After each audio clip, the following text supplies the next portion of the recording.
같이 말씀 보겠습니다. 오늘 우리에게 주시는 하나님의 말씀은 요한복음 8장 3절부터 5절까지의 말씀입니다. 요한복음 8장 3절에서 5절까지의 말씀, 짧은 세 구절의 말씀이니까 한 목소리로 크게 봉독하도록 하겠습니다.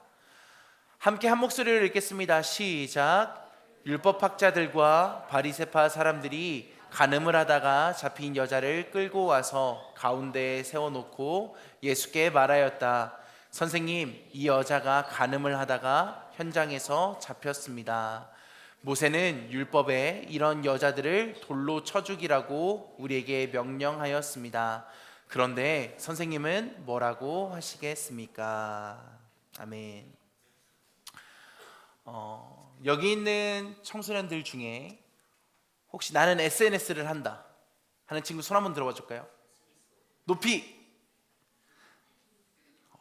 한 3분의 2가 하는 것 같은데, 그럼 잠깐 내려보고 우리 선생님들께 질문해 볼게요. 우리 선생님들 중에 나는 버디버디를 해봤다. 오케이, 다 내려주시고. 그 다음에 뭐가 나왔죠? 싸이월드 전에 네이트온. 네, 오케이, 알겠습니다. 우리 선생님들 더 표정이 안 좋아지시는데, 싸이월드 해가지고 도토리 사가지고 이제 막 BGM, 그때 당시에 유행했던 게 이제 슈프리팀의 댕댕댕이라는 노래가 있어요. 뭐 그거랑 이제 프리스타일의 Y, 뭐 이런 노래가 있었고, 그리고 그 다음이 어디로 넘어갔죠? 이제 페이스북.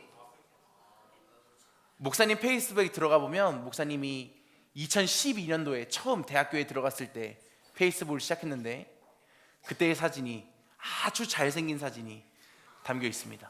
앵이라고 하는 친구들은 꼭 나중에 목사님처럼 되기를 바랍니다.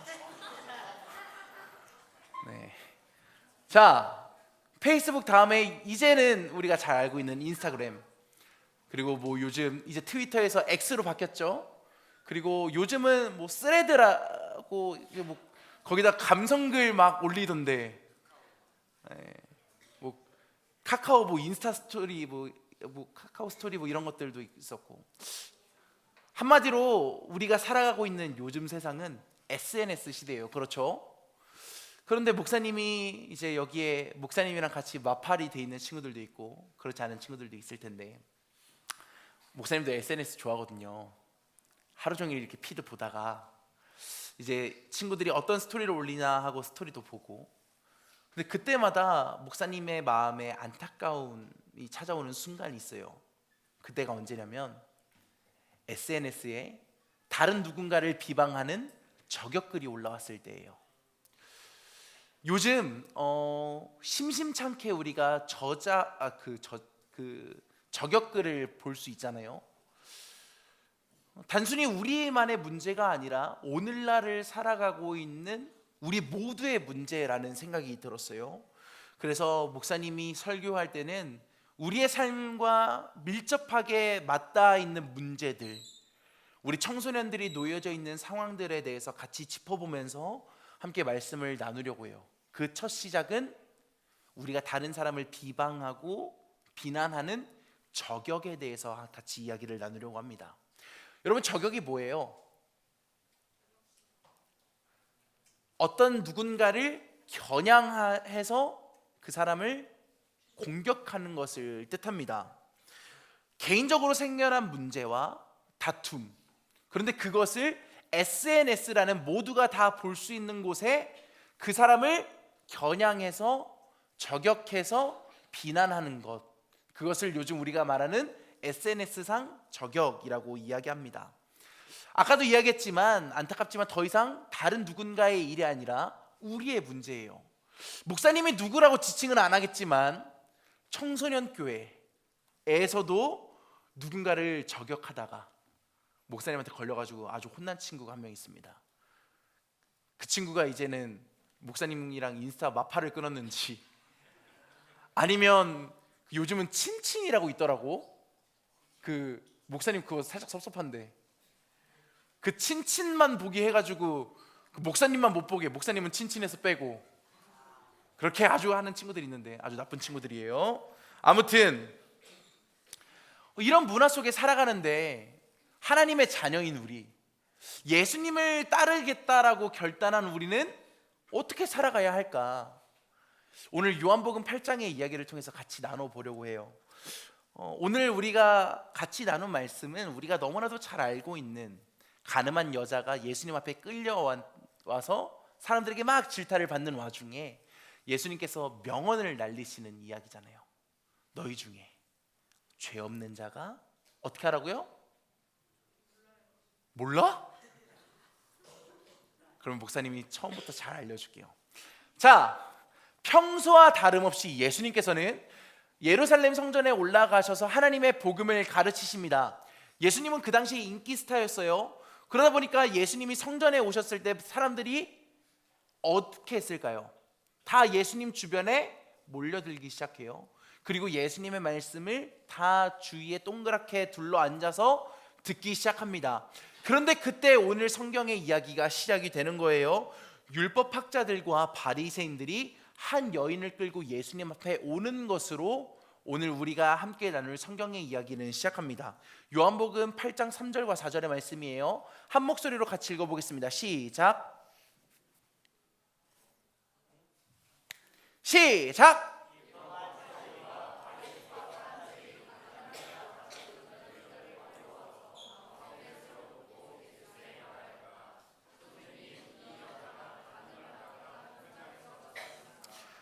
자, 여기서 음행, 그러니까 간음이라는 말은 원어적인 의미로 결혼한 사람이 다른 사람과 부적절한 관계를 맺은 것을 뜻해요. 즉 남편이 아닌 다른 사람과 부적절한 관계를 맺은 이 여인이 예수님 앞에 끌려오게 된 겁니다. 이때가 어떤 상황이라고 했어요? 예수님의 말씀을 듣기 위해 많은 사람들이 예수님 주변에 모여 있는 상황이에요. 그런데 다짜고짜 한 여인이 사람들에 끌려서 예수님 앞에 서게 된 상황인 겁니다. 그러면 우리가 그 당시의 성경의 이야기 속으로 우리가 잠깐 들어가 보자고요. 만약에 내가 예수님 옆에서 예수님의 말씀을 듣고 있는 상황이라고 생각해 보세요. 그런데 다짜고짜 한 여인이 소리를 지르면서 사람들의 손에 이끌려서 이 자리에 서게 된 겁니다. 예수님을 향하던 시선이 어디로 향하게 될까요? 자연스럽게 끌려온 여인을 향하게 되는 겁니다. 그런데 알고 보니까 뭐예요? 그 여인이 어떤 여자예요?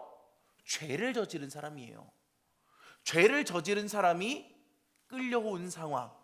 그러자 자연스럽게 예수님을 향하던 시선은 그 여인을 향하게 되고, 그 여인을 향하던 시선은 곧 그 여인을 향한 정죄와 비난으로 이어지게 되는 겁니다. 야, 저 여인이 그 가늠한 여인이야? 저 여인이 남편이 있는데도 다른 남자와 그렇게 적절하지 않은 관계를 맺은 사람이야?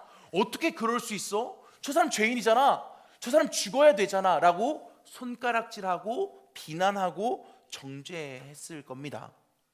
사람들의 수근거리고 이제 비아냥과 조롱과 비난이 이어지는 상황 속에서 바리새인과 율법학자들이 예수님께 이렇게 물어봐요. 예수님, 율법에 따르면, 모세가 우리에게 알려준 이 율법에 따르면 가늠한 여자는 돌로 쳐 죽여야 하는데 예수님 당신이라면 어떻게 하시겠습니까? 라고 예수님께 이어서 질문을 던져요. 여인을 끌고 온 율법학자와 바리새인들은 어떤 사람이에요? 유대인들의 종교 지도자였고 모세의 율법을 누구보다도 잘 알고 있는 사람들이에요. 그런 이들이 예수님께 묻는 거예요. 어떻게 하면 좋을까요? 답이 나와 있는데 의도를 가지고 예수님께 다시 질문하는 겁니다. 여기에서 바리새인과 율법학자들이 말한 모세의 율법을 우리가 한번 들여다보고 가자고요. PPT 한 장 띄워주시겠어요? 다음 두 번째 PPT입니다. 자, 첫 번째 말씀 우리 같이 한번 읽어볼게요. 시작.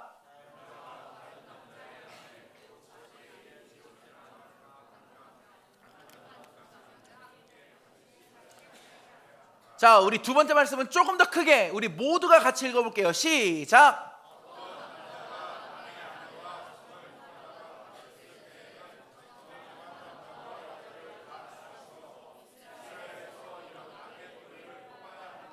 자, 여러분 우리나라 옛날 속담 중에 이런 속담이 있어요. 손바닥도 어떻게 해야 소리가 나요? 마주쳐야 손바닥도 마주쳐야 소리가 난다라는 속담이 있어요. 간음이라는 것은 혼자서 저지를 수 있는 죄가 아니에요.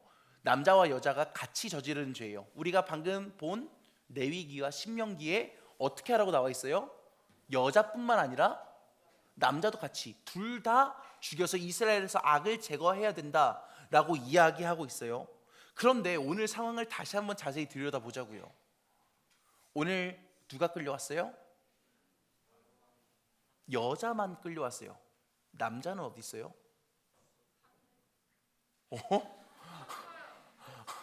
방금 들었어요? 남자는 하늘에 있대요. 이미 간 거야? 조금 이상한 상황이 펼쳐진 거예요, 여러분. 근데 이상한 것은 이뿐만이 아니에요. 여인이 죄를 저지른 것이 명확하게 드러났잖아요. 그러면 사람들에게 종교 지도자였던 바리새인과 율법학자들이 그냥 이 여인을 데리고 예수님 앞에 올 것이 아니라 그냥 이 여인을 데리고 재판장으로 가면 돼요. 재판장에 가서 이 여인이 이렇게 죄를 저질렀으니 이 여인을 재판해야 하고 재판의 결과에 따라 이 여인에게 벌을 주어야 합니다 라고 이야기하면 끝나는 문제예요. 그런데 굳이 이 바리새인과 율법학자들이 이 여인을 끌고 예수님 앞에 왔다라는 것은 숨겨진 의도가 있는 거예요. 어떤 의도였을까? 요한복음 8장 6절에 나와 있어요. 한 목소리로 같이 읽어볼게요. 시작.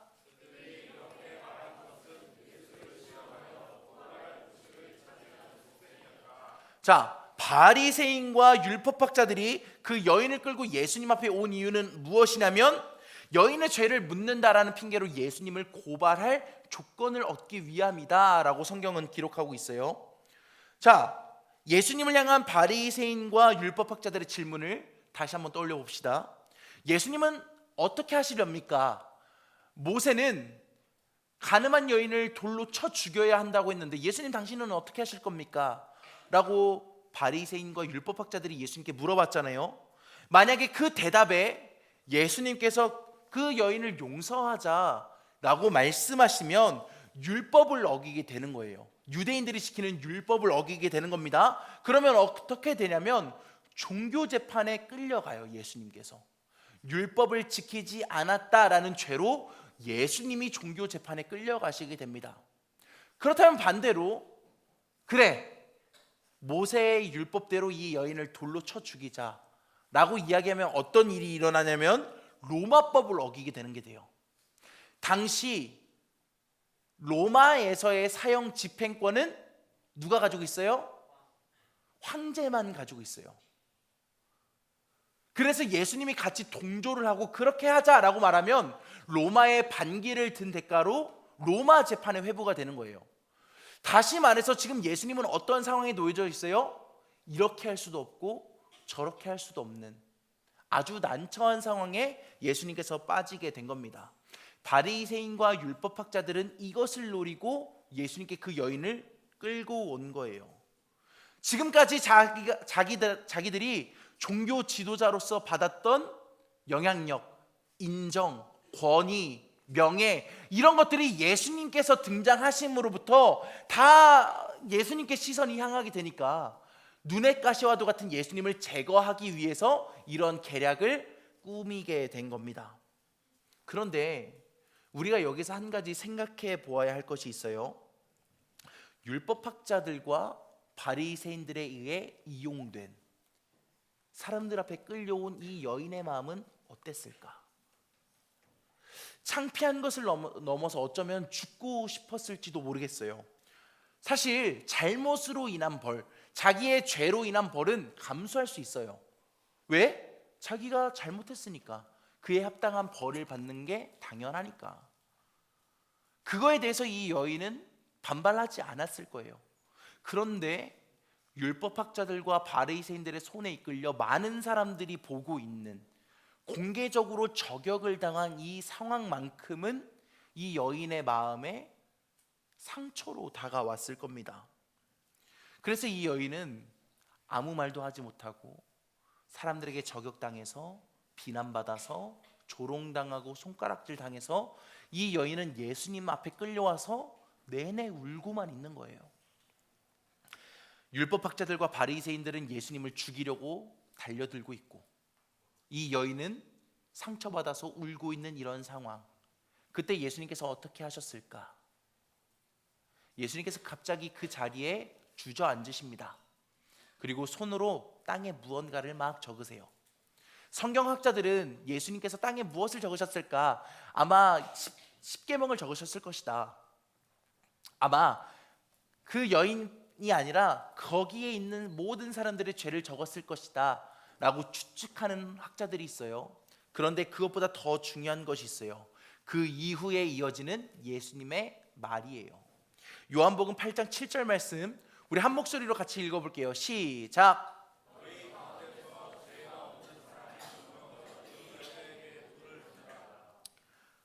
예수님께서 너희 가운데 죄 없는 사람이 먼저 이 여자에게 돌을 던져라 라고 이야기하세요. 그러자 어떤 일이 일어나요? 사람들 사이에서 동요가 일어나요. 여인을 향해서 손가락질하고 비난하고 정죄했던 사람들이 스스로의 모습을 돌아보기 시작한 겁니다. 그런데 내 모습을 돌아보니까 그 여인과 별반 다르지 않거든요. 만약에 끌려온 사람이 이 여인이 아니라 나였다면 내가 죽었어도 이상하지 않을 상황이거든요. 그래서 사람들의 웅성거림이 점점 심해져요. 나는 저 사람을 돌로 쳐 죽일 수 없어. 왜? 나도 죄인이니까. 내가 저 여자와 같았어도 나는 아무런 말도 하지 못했을 거야. 그러면서 결국 어떻게 해요? 사람들이 손가락질하고 비난하고 정죄했던 그 모든 사람들이 그 자리를 떠납니다. 하나 둘 그 자리를 떠나고 결국 그곳에 계속해서 눈물을 흘리고 있는 그 여인과 예수님만 남게 됩니다. 모두가 떠난 그곳에 홀로 남겨져 있는 그 여인을 향해서 예수님께서 이렇게 말씀하세요. 요한복음 8장 10절이에요. 여자여, 사람들은 어디에 있느냐? 너를 정죄한 사람이 한 사람도 없느냐? 예수님께서 이 여인에게 말씀하신 이 말 안에는 여인을 향한 예수님의 사랑이 담겨져 있는 거예요. 너가 어떻게 되든 상관없이 그냥 내 목적을 채우기 위해서 너를 이용했던 바리새인들, 율법학자들, 그들이 어디에 있느냐? 너에게 손가락질하고 비난하고 정죄했던, 너를 죽이라고 이야기했던 사람들은 어디에 있느냐? 모두가 다 떠나갔다라는 거예요. 그리고 나만 남아있다라는 겁니다. 왜? 나는 너를 사랑하기 때문에, 나는 너를 살릴 것이기 때문에 나는 끝까지 너와 함께 있는다라는 것을 예수님께서 그 여인에게 말씀해 주신 겁니다. 이 말씀을 묵상하는데 목사님의 마음에 찾아온 한 가지 문구가 있어요. 목사님이 개인적으로 너무 좋아하는 문구인데 이런 문구예요. 시간은 흘러도 사랑은 남는다라는 말이에요. 목사님이 그 위에 있는 말은 읽을 수가 없어서 시간은 흘러도 사랑은 남는다라는 거예요. 공개적으로 저격을 당해서 수치와 조롱을 당하던 그 여인을 예수님께서는 어떻게 하시는 거예요? 사랑으로 덮어주시는 거예요. 율법학자들과 바리새인들은 그 여인을 죽이려고 했지만, 그래서 그들로 인해서 상처받은 이 여인의 마음을 회복시켜 주시는 것으로 오늘 우리가 함께 나눈 이 요한복음 8장의 이야기는 끝이 나게 됩니다. 오늘 성경에 등장하는 율법학자들과 바리새인들 그리고 예수님, 이 두 그룹에는 차이가 있어요. 그것이 무엇이냐면 율법학자들과 바리새인은 여인을 죽이려고 했다라는 것이고 예수님은 살리려고 했다라는 거예요. 그런데 여기서 우리의 마음 가운데 이런 마음이 찾아올 수가 있어요. 그래도 그 여인이 죗값은 치러야 되는 거 아닙니까? 그 여인이 잘못했는데 예수님이 그냥 사랑으로 덮어주신다라는 것은 말도 안 되는 거 아니에요? 그렇게 하면 어떻게 질서가 잡히겠어요? 잘못된 것은 벌을 받아야죠.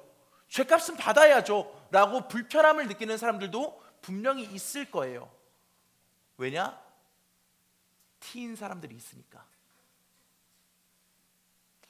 예수님께서는 근데 그런 말씀을 하시는 게 아니에요. 그냥 죄를 그냥 눈 감아주자, 그냥 무작정 덮어주자 라고 예수님께서 말씀하시는 게 아니에요. 죄값은 치러야죠. 죄값은 받아야지요. 예수님께서 그래서 이 여인에게 마지막에 뭐라고 말씀하세요? 가서 다시는 죄를 범하지 말라라고 말씀하세요. 그 말은 무엇이냐면 너는 죄를 지은 게 맞아, 너는 잘못한 게 맞아 라는 것을 말씀하시면서 그 여인이 죄인이라는 것을 상기시켜 주시는 것이에요. 그런데 거기서 끝나는 것이 아닙니다. 너 잘못했으니까 너 죄를 지었어. 그러니까 너는 심판을 받아야 돼. 너는 더 이상 살아날 수 있는 소망이 없어 라고 해서 끝이 나는 것이 아니라, 예수님께서는 그 벌을 받고 나서 죄값을 치르고 나서의 그 여인을 회복시켜 주시는 것까지 이어가시는 겁니다. 사실 따지고 본다면 우리가 죄값을 치러야 되는 사람들 아닙니까? 죄와 허물로 죽어야 하는 존재가 바로 우리 아닙니까? 어쩌면 그 여인들처럼 사람들에게 비난받고 손가락질 당하고 정죄받아야 하고 그렇게 돌을 맞고 죽어야 하는 사람이 바로 우리 아닙니까? 그런데 그런 우리를 예수님께서는 저격하지 않으세요. 그런 우리에게 예수님께서는 돌을 던지지 않으세요. 어떻게 하세요? 그 여인처럼 품어주시고 다시 살아갈 수 있는 길을 열어주시는 거예요. 마치 오늘 간음을 하다가 바리새인과 율법학자들에게 저격을 당했지만 그 여인의 상처받은 마음을 회복시켜 주신 것과 같이요. 그래서 우리는 어떻게 살아가야 해요? 예수님처럼 살아가야 해요. 그런데 우리의 모습은 어때요? 과연 예수님처럼 살아가고 있습니까? 아니면 율법학자와 바리새인들처럼 사람을 정죄하고 비난하고 손가락질하고 저격하고 있지는 않습니까? 우리가 살아가는 이 오늘날의 안타까운 현실 중 하나가 바로 이거예요. 서로가 서로를 죽이려고 한다는 거예요.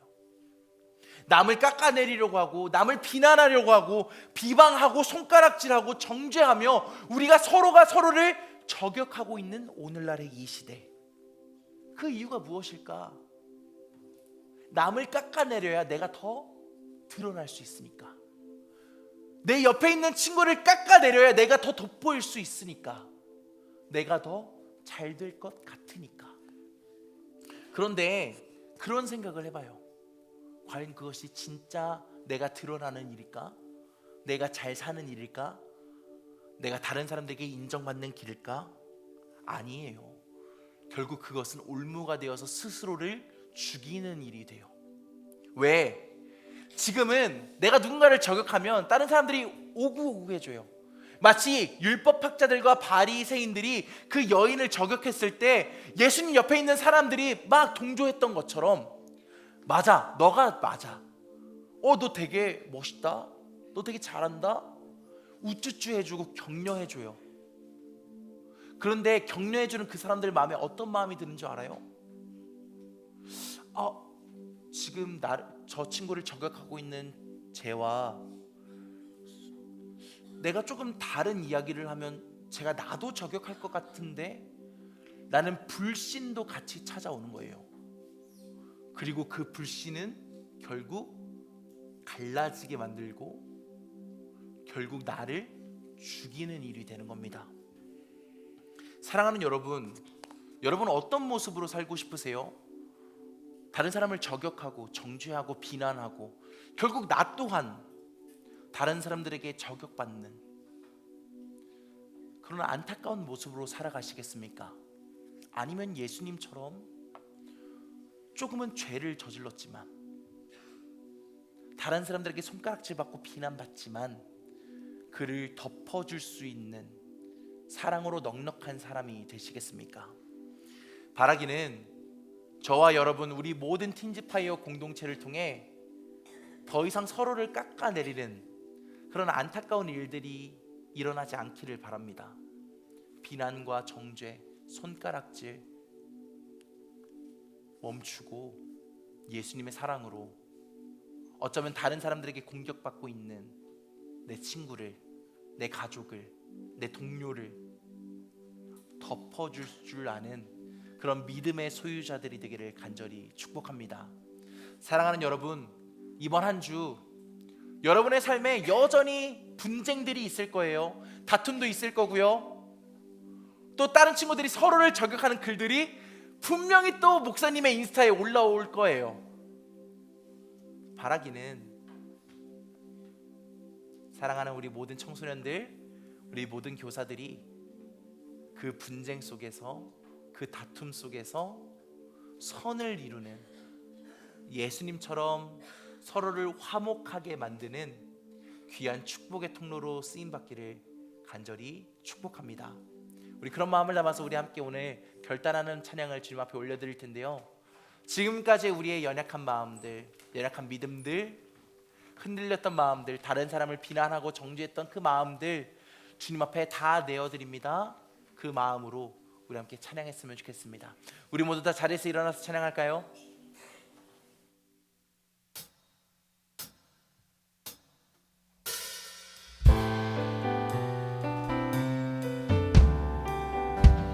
보소서 주님, 보소서 주님, 나의 마음을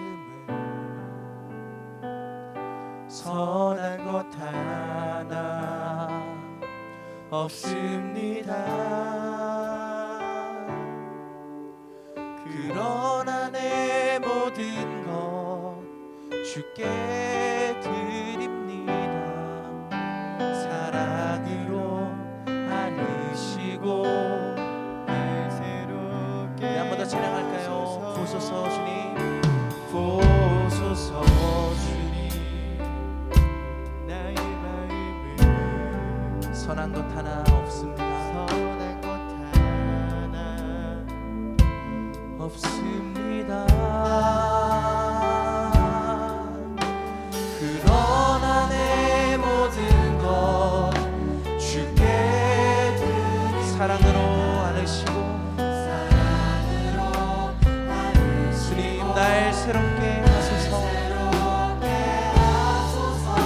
주님 마음, 주님 마음 내게 주소서.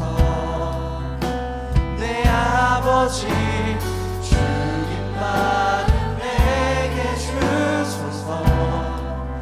나를 향하신 주님의 뜻이 이루어지도록 주님 마음. 우리 처음부터 한 번 더 고백합시다. 보소서 주님, 보소서 주님, 나의 마음을 선한 것 하나 없습니다. 그러나 내 모든 것, 그러나 내 모든 것 주께 드립니다. 사랑으로 안으시고,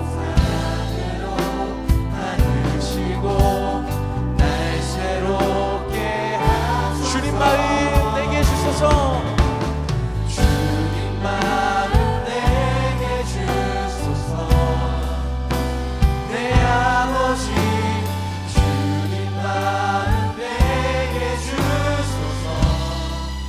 나를 향하신 주님의 뜻이 이루어지도록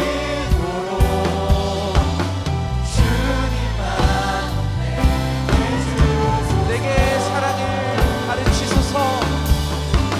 내게 사랑을 가르치소서. 당신의 마음으로 용서하게 하소서. 당신의 마음으로 용서하게 하소서.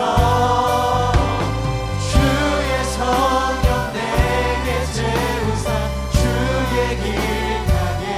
주님 당신 마음,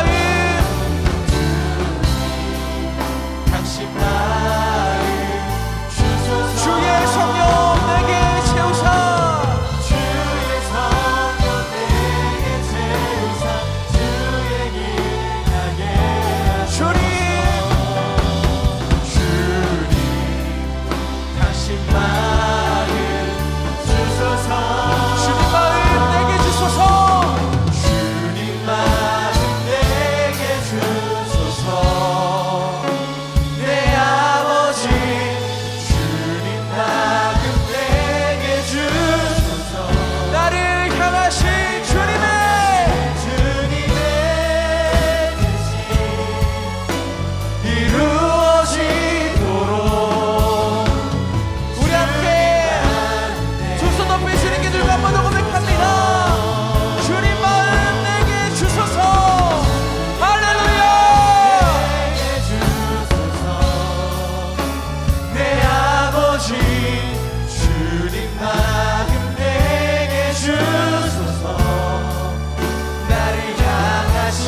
하나님, 우리가 주님의 마음 알기를 원합니다.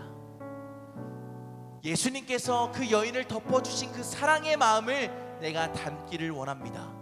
그래서 이제는 더 이상 정죄와 비난과 조롱과 그런 손가락질을 다른 사람들에게 하는 것이 아니라 예수님의 마음으로 품어줄 줄 아는 넉넉한 믿음의 소유자가 되게 하여 주옵소서.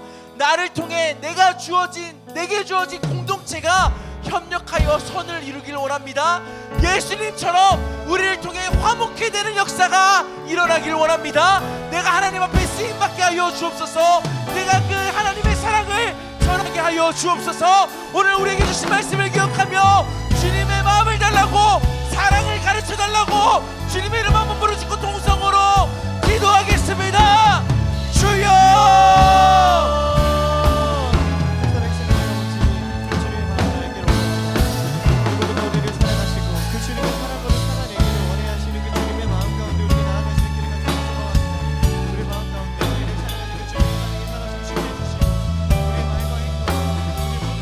하나님, 우리가 예수님의 사랑을 담기 원합니다. 예수님께서 보여주신 그 모습을, 그 아름다운 사랑을 내가 담기를 원합니다.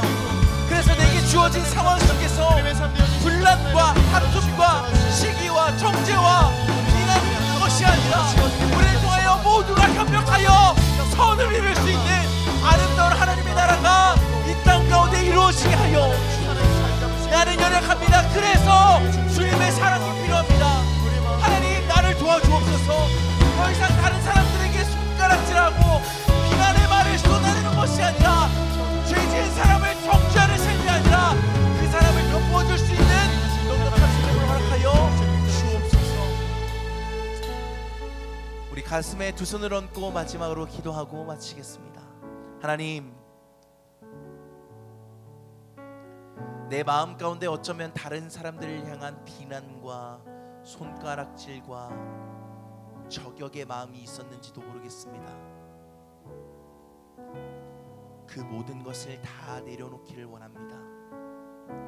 더 이상 다른 사람을 정죄하고 비난하는 것이 아니라 예수님의 마음으로 따뜻하게 덮어줄 줄 아는 믿음의 소유자가 되게 하여 주옵소서.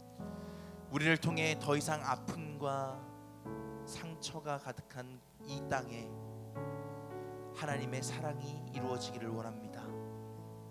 우리를 통해 모두가 협력하여 선을 이루고 모두가 다 서로를 사랑하는 아름다운 하나님의 나라가 예수님의 마음을 품고 돌아가는 우리 모든 청소년들과 교사들을 통해 이루어지게 하여 주옵소서. 하나님 앞에 내가 그렇게 쓰임받기를 원합니다. 나에게 하나님 사랑을 가르쳐 주옵소서.